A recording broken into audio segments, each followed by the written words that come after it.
অনেক কারণে মেয়েদের সাথে কথা বলতে হয়, এটা জায়েজ কিনা, অথবা সামাজিক যোগাযোগ মাধ্যমে চ্যাট করা যাবে কিনা, মেসেঞ্জার বা ইমোতে মেয়েদের সাথে চ্যাট করা কেন লাগবে? যদি আপনি ছাত্র মানুষ হন, পড়াশোনা বিষয়ে কোনো লেনদেন, কোনো আদান প্রদান, কোনো কথাবার্তা, কোনো আইডিয়া শেয়ারিং করার প্রয়োজন হয়, একান্তে করবেন না। হয়তো গ্রুপ স্টাডি হচ্ছে অনলাইনে, সেখানে ছেলে মেয়েরা আছে, সেখানে যদি আপনার পর্দা রক্ষা করে কোনো আইডিয়া শেয়ার করতে চান, করতে পারেন।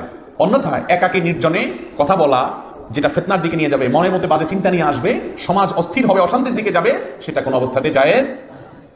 আপনার শুধুমাত্র ক্লাসমেট মেয়ে ছাত্রী আছে, ছাত্র নাই। নিয়ম হলো মেয়েরা মেয়েদের সাথে, ছেলেরা ছেলেদের সাথে আলাপ করবে এবং আইডিয়া শেয়ার করবে।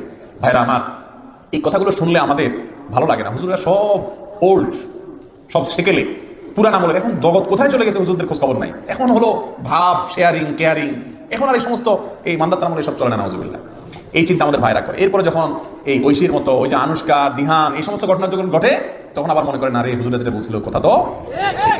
আল্লাহ তাআলা আমাদেরকে সময় থাকতে সাবধান হওয়ার তৌফিক দান করুন।